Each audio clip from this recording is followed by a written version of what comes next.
नमस्कार। भारत ज्ञान अक्षर की पूरी टीम अपने दर्शकों का पूर्ण हृदय से स्वागत करती है कारगिल युद्ध की इस अनकही दास्तान कारगिल सीरीज में। वैसे तो हमारे भारत के जवानों की वीरता और पराक्रम से हम सब अच्छी तरह से परिचित हैं। उनके शौर्य और वीरता की गाथाएं हम बचपन से सुनते आ रहे हैं।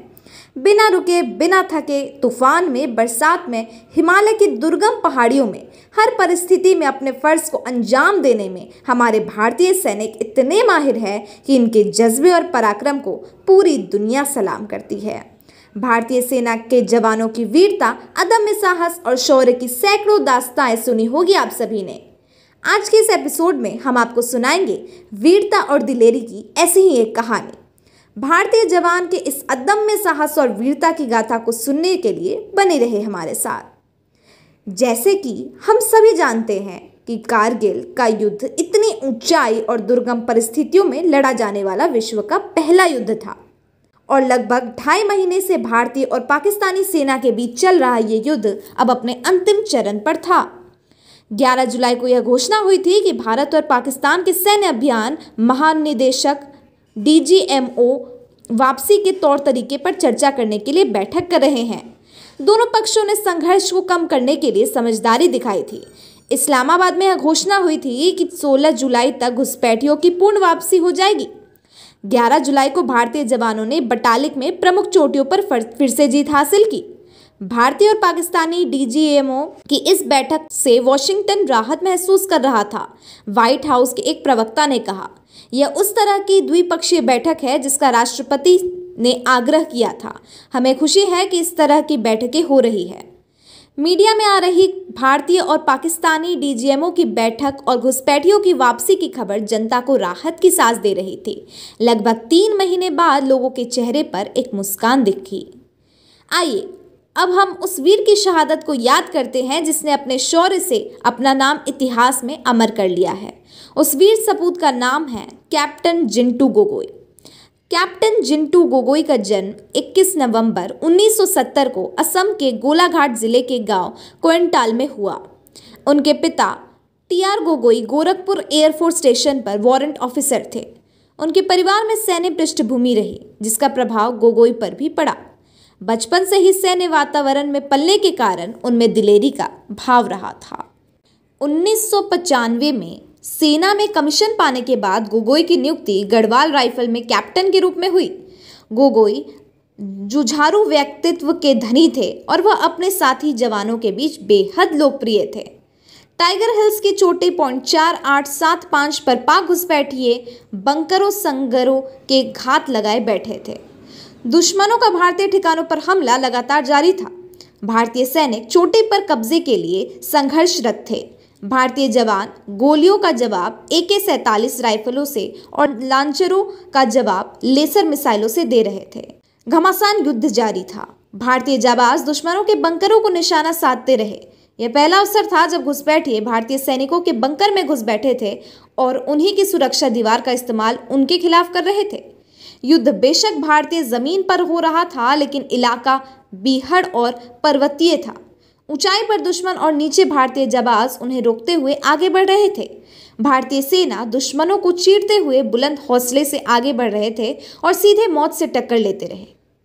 गोलियों की बौछार और मिसाइलों के हमले से खामोश पहाड़ भी दहशत से घिर गए थे। बर्फीली चोटियां हमले से जख्मी हो रही थी।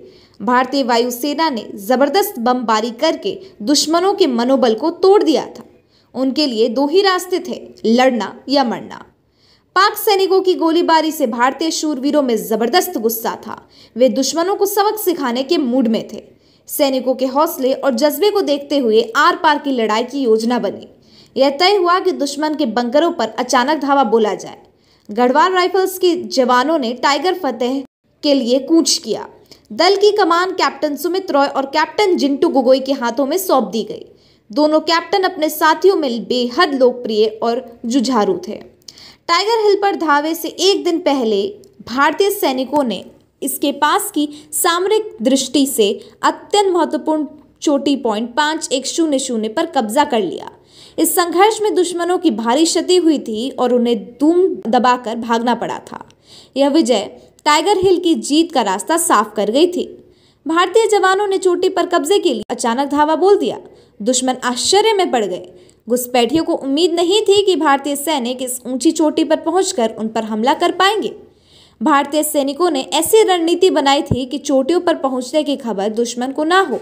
सारी रात अंधेरे में भारतीय जवान रेंगते हुए चोटियों पर पहुंचे और बंकरों में दुश्मनों को घेर लिया और दुश्मनों को उनके घर में घुसकर मारना शुरू किया। दोनों तरफ से जबरदस्त फायरिंग हुई। भारतीय जवानों ने पाक सैनिकों को निशाना बनाया। इस घमासान में एक गोली आकर कैप्टन गोगोई को लगी और वो वहीं शहीद हो गए।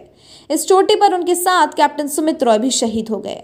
दोनों कैप्टनों की शहादत ने भारतीय सैनिकों में ऐसा जज्बा पैदा कर दिया कि सैनिक घुसपैठियों पर काल बनकर टूट पड़े। उनकी प्रहार क्षमता के आगे घुसपैठियों ने घुटने टेक दिए। आधे से अधिक इस लड़ाई में मारे गए और शेष बचे घुसपैठिए जान बचाकर भाग निकले। तो टाइगर हिल की चोटी पर तिरंगा लहरा, लेकिन लहराते हुए तिरंगे को सलाम करने के लिए कैप्टन जिंटू गोगोई जीवित नहीं बच पाए। वह लड़ते लड़ते शहीद हो गए। कैप्टन गोगोई ने अपनी शहादत देकर टाइगर हिल की जीत का रास्ता बनाया। उनकी शहादत ने ही भारतीय सैनिकों में वह जज्बा भरा जिसके चलते पाक सैनिकों को घुटने टेकने पर मजबूर कर दिया गया। भारतीय सैनिकों ने दुश्मनों के छक्के छुड़ा दिए। कैप्टन गोगोई ने हमेशा अपने साथी जवानों का हौसला बुलंद रखा, चाहे युद्ध हो या शांति का वातावरण हो। गोगोई ने हमेशा जवानों की हौसला अफजाई की और उनकी जरूरतों को प्राथमिकता दी। टाइगर हिल्स की इस लड़ाई में भी असम के इस वीर सपूत ने अपनी शहादत से इतिहास रच दिया, जिसके लिए उन्हें हमेशा याद किया जाएगा। कैप्टन जिंटू गोगोई की शहादत पर उनके पूरे परिवार को नाज है और साथ ही साथ हम सभी भारतीयों को भी कैप्टन गोगोई जैसे शूरवीरों पर गर्व है। कैप्टन गोगोई जैसे जाबाज हमेशा से हम सभी के लिए प्रेरणा के स्रोत हैं और हमेशा बने रहेंगे। अगर आपको आज का एपिसोड पसंद आया तो कमेंट करके अपने विचार जरूर व्यक्त करें और इस वीडियो को अपने दोस्तों एवं रिश्तेदारों में शेयर भी करें। वीडियो को लाइक और चैनल को सब्सक्राइब करना ना भूलें। आप भारत ज्ञान अक्षर को फेसबुक पर भी फॉलो कर सकते हैं। वहां अभी आपको कारगिल सीरीज के सारे एपिसोड्स देखने को मिलेंगे। इसी के साथ हम आपसे विदा लेते हैं। फिर मिलेंगे अगले एपिसोड में एक अनकही घटना के साथ और एक शहीद की शौर्य गाथा को स्मरण दिलाते हुए। धन्यवाद।